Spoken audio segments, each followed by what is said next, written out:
And now let's talk about Saudi Arabia and its old and new friends, the US and China. A turf war is going on. Last week, the US suffered humiliation at the hands of the Chinese. Beijing brokered a deal between Riyadh and Tehran. The two West Asian powers will resume diplomatic relations. And the US was not involved in this breakthrough in its supposed backyard. Now the US has hit back. America is using that old weapon, the human rights record of Saudi Arabia. The US Congress wants it investigated. And we know what they'll find, even if they conduct a peripheral probe. So what is America trying to do here? The headlines may seem confusing. On the one hand, the US is selling airplanes to the Saudis. On the other, it is talking about human rights and stopping security assistance. In the next few minutes, we'll connect the dots to construct the big picture. Let's start with the planes. This week, American aviation giant Boeing announced a record deal with Saudi Arabia. It will supply at least 78 planes to two Saudi airlines. There's also an option for Riyadh to buy another 43 planes. Now, this move is seen as a big win for the US airline industry, and the White House reportedly played a part in securing this deal. The Saudi deal alone will support more than 140,000 American jobs at over 300 Boeing suppliers across 38 states. This partnership is also another milestone in 8 decades of cooperation between Saudi Arabia and the American industry. The administration looks forward to working with Saudi Arabia and all partners in the Middle East to support a more prosperous, secure, integrated region, which of course ultimately benefits the national security and the economic interests of the American people. That was John Kirby, the spokesperson of the National Security Council. He says the US administration looks forward to working with Saudi Arabia.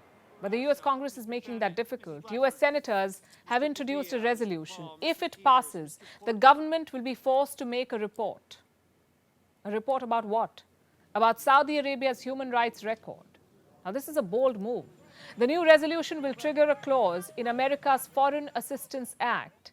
The Biden administration will be on the clock. They will have 30 days to submit the report on Saudi human rights. And if they don't do this, all security assistance to Saudi Arabia will automatically stop.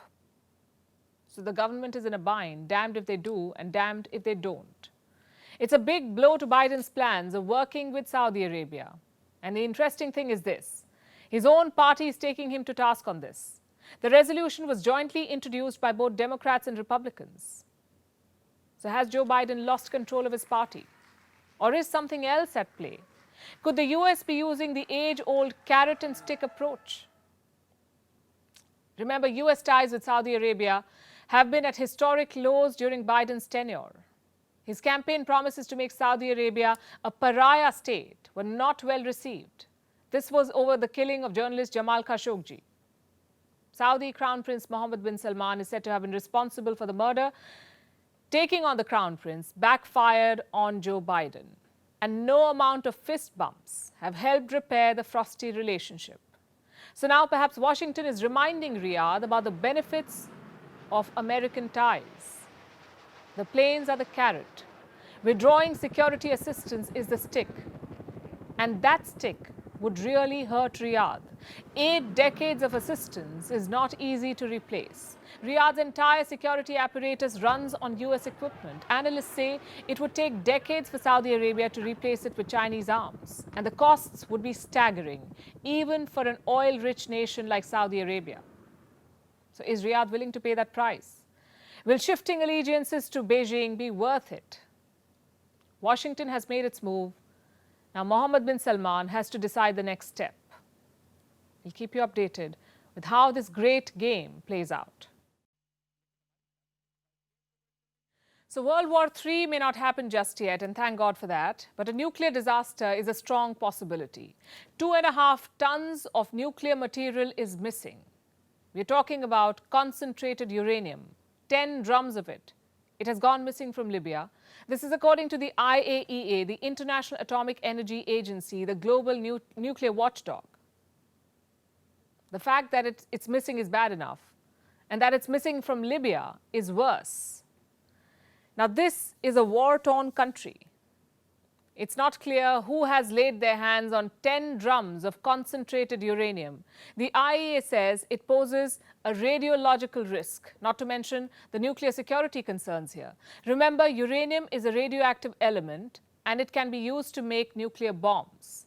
Now, the IAEA is investigating the circumstances of its removal, and it may be difficult considering the situation in Libya. Here's a primer. Libya is an African nation with huge deposits of oil. Until 2011, it was ruled by a dictator called Muammar Gaddafi. In 2011, he was ousted in a NATO-backed uprising. And since then, the country has been in the throes of conflict. It is divided. Multiple armed groups have tried to control it. At present, there are two main factions. One is a UN-backed provisional government based out of the capital, Tripoli. And the other is the so-called Libyan National Army, led by military commander Khalifa Haftar. Haftar controls Libya's oil-rich east. Over the years, he's been backed by countries who want Libya's oil. Countries like France, Russia, Egypt and the UAE, they've all supported Haftar at various points in time. Turkey has supported the government in Tripoli. So it has devolved into a proxy war, and ordinary Libyans have been caught in the crossfire. Now it seems nuclear fuel is being added to this fire. While the IAEA did not get into the specifics, it said the missing uranium had not been under Tripoli's control, meaning it is likely that Haftar's group controlled this material, and that is a very dangerous prospect. We are talking about an armed rebel group with nuclear fuel. They could have sold it for weapons, or they could be planning to use it, and we may never know. The uranium was a legacy of the Gaddafi years. This was when Libya was trying to make nuclear weapons. In 2003, Libya gave up that ambition and declared its nuclear stockpiles. And that's how the IAEA knew where to look. But now that the stock is missing, we have literally tons of nuclear fuel unaccounted for. And this could have been prevented. The IAEA says it conducts checks every year. The watchdog was supposed to check on it last year as well. But the check was postponed because of Libya's security situation. And now we hear that 10 barrels have gone missing. The fuel is uranium ore concentrate, also known as UOC. Some of you may have heard of something called yellow cake. It is one of the most famous forms of UOC. Of course, there are other types that come in various colors. The IAEA has not specified exactly what is missing here, but all forms of UOC are a starting point for uranium fuel. And thankfully, a lot more work needs to be done before they can be used for weapons. But UOC can still be hazardous to human health, even in this form. So what happens now? Investigating the theft is just addressing the symptom. The bigger problem is Libya's instability, and that remains unresolved. Peace needs to come to Libya to prevent such problems from arising again. The United Nations is pushing for elections. And from what we know, it would be possible if the electoral laws are put in place in June, by the end of the year, to have these elections to take place. The proxy war for oil needs to stop. The foreign players need to back off. Democracy needs to be given a chance in this country. If not, the reckless pursuit of oil and power could lead to a nuclear disaster. So, where are you investing? Oh, China, it's just growing. It's always been the manufacturing hub. Besides, India's struggling post-COVID. Of course. Sir, actually India's management of COVID has been much better. China's situation till date is unclear. After zero COVID lockdowns, China is gradually losing its supremacy as manufacturing leader. The country's share of global exports of footwear, furniture, or clothing accessories has fallen since 2016. Meanwhile, India has bounced back. So by the looks of it, India could become the global manufacturing hub by 2030. Presenting Vantage with me, Palki Sharma, a first-of-its-kind global show with an Indian perspective.